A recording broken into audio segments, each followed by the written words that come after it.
The audience expected just another performance.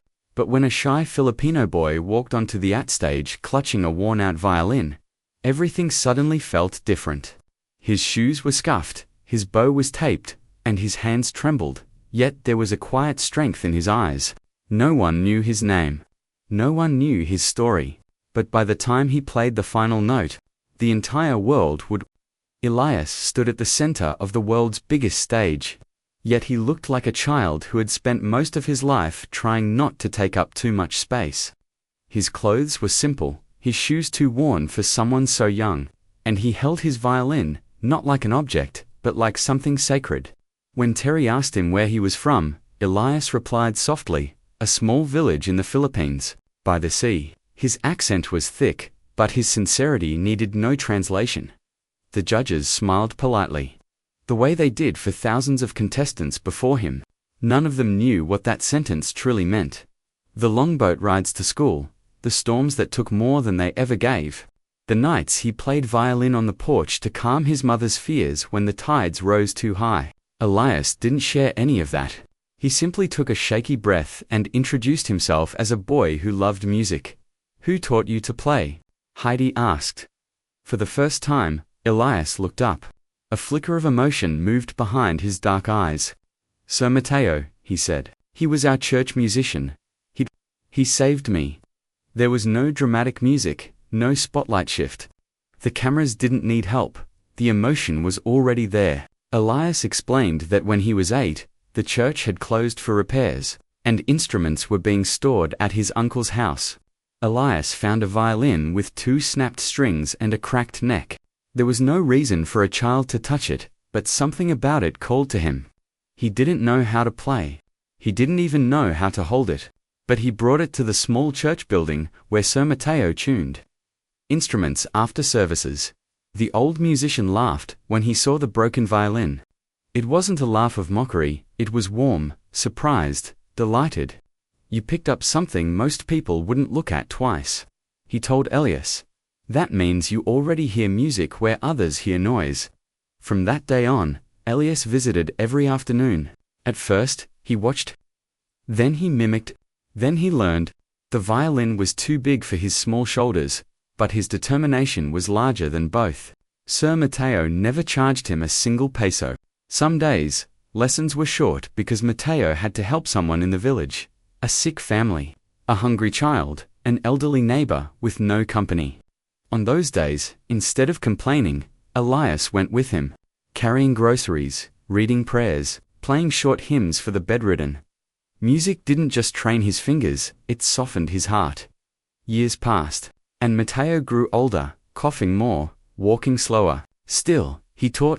Still, he gave. Elias practiced harder, sensing time slipping away.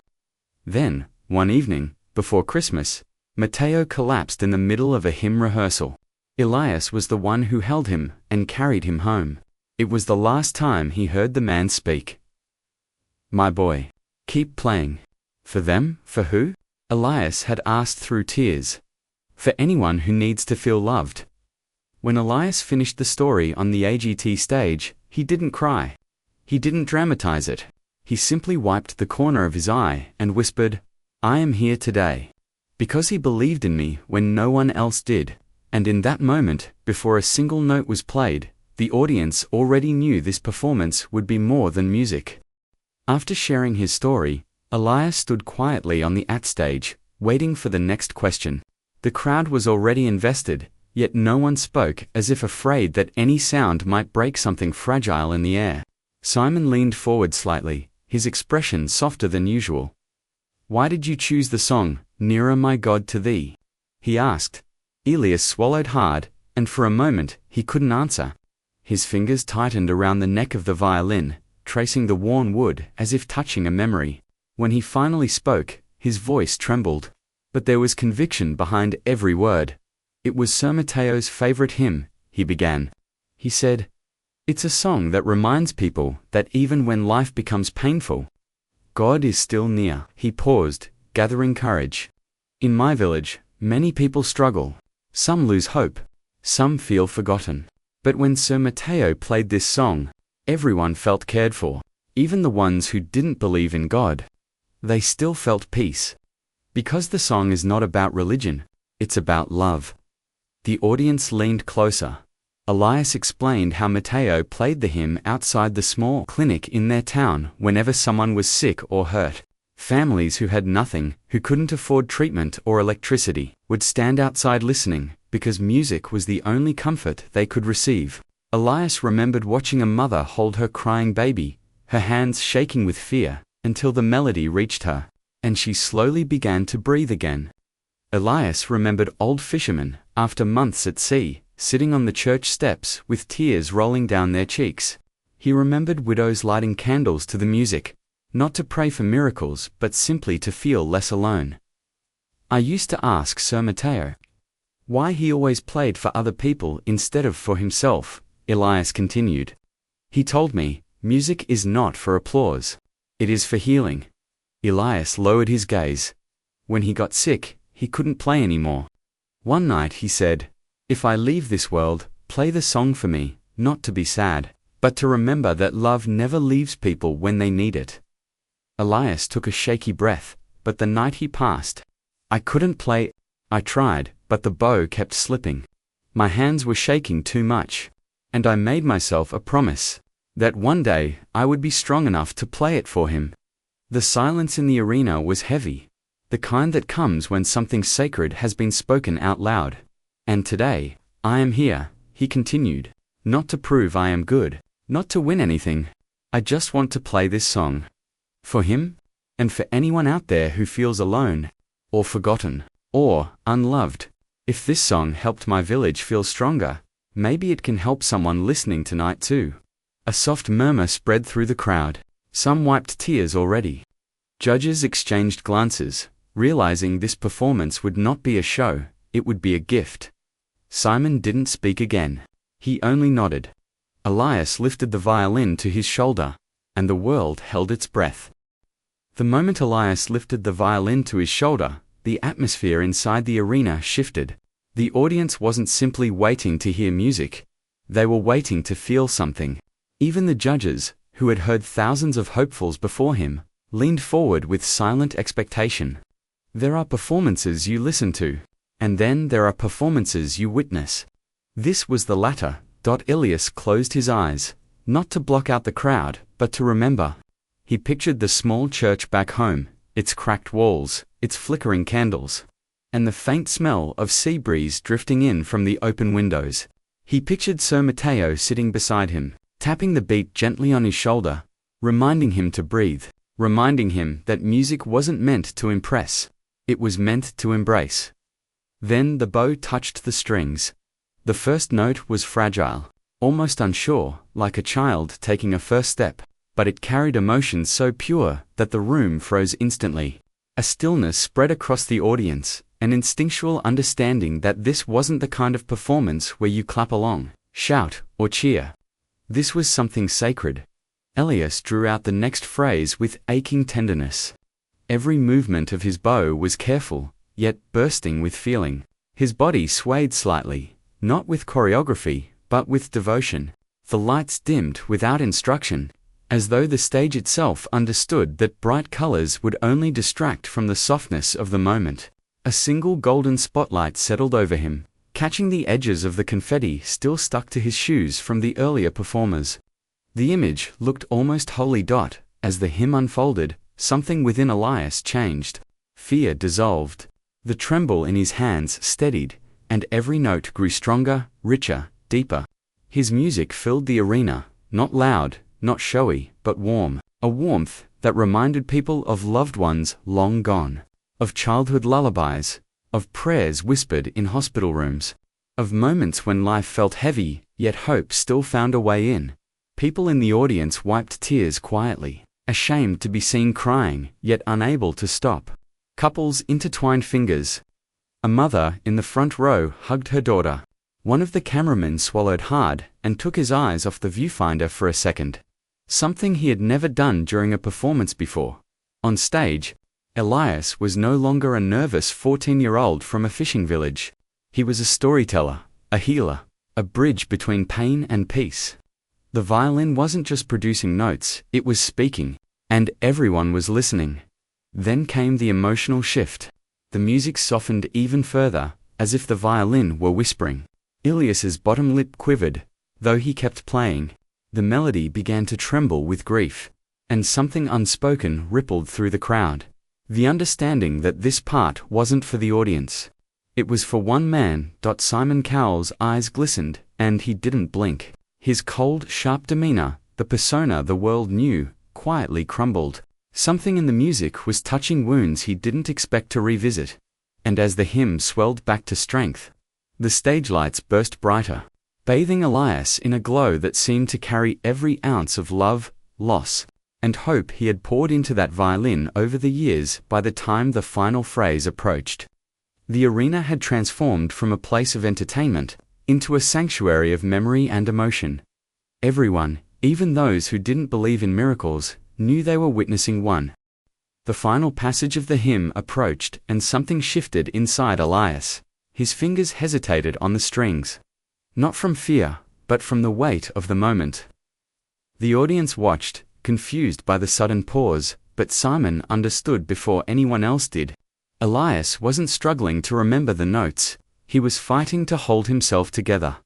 With his eyes still closed, Elias took a small step back from the microphone and lifted his face upward, as if looking beyond the stage lights, beyond the thousands of strangers watching him, toward someone only he could see.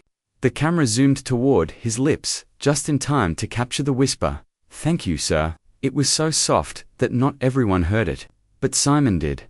The next note that followed wasn't just music, it was grief, gratitude, and love all tied together.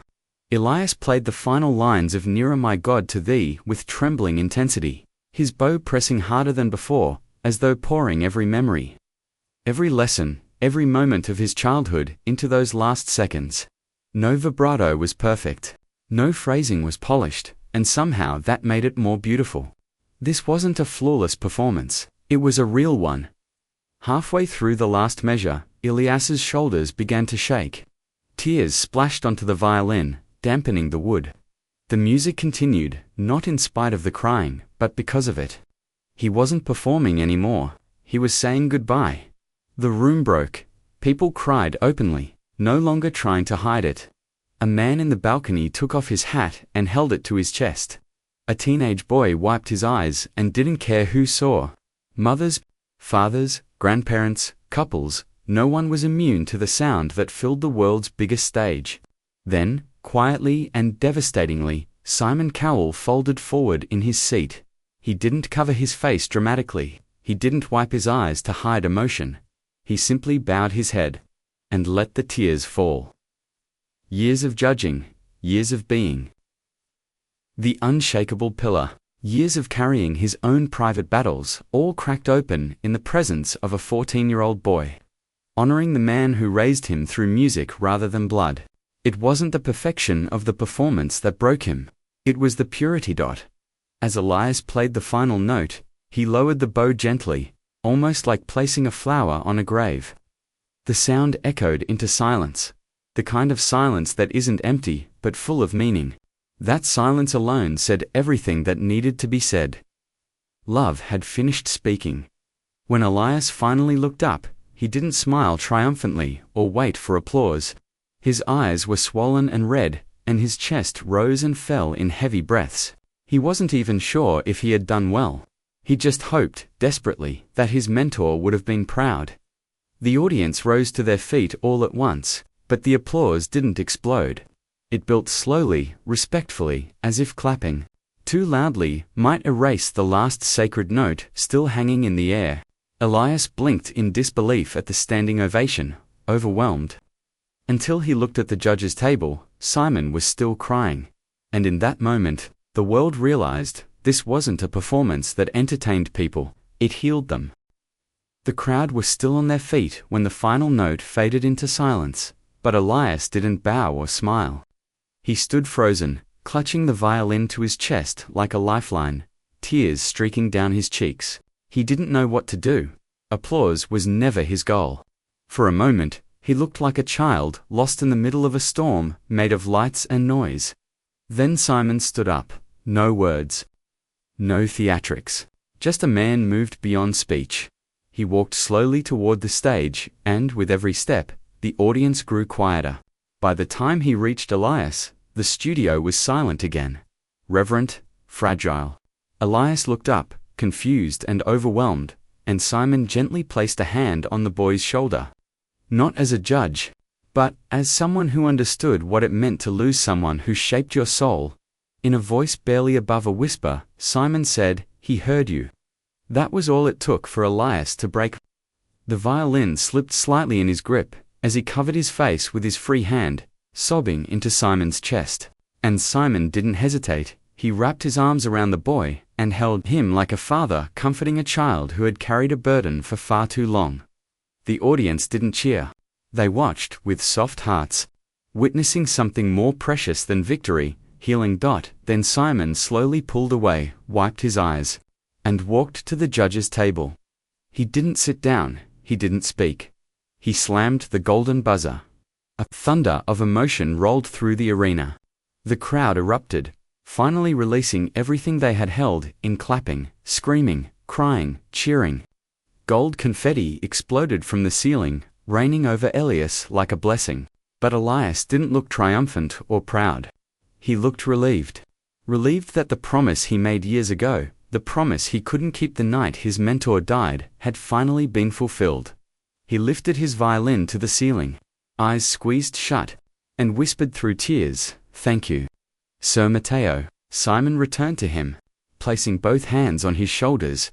"You didn't win this," he said, struggling to keep his voice steady. "You gave it, and we'll never forget that." The cameras panned across the room. Strangers hugging loved ones, performers backstage crying, the judges visibly shaken. Even children in the audience seemed to understand that they had just seen something bigger than a performance.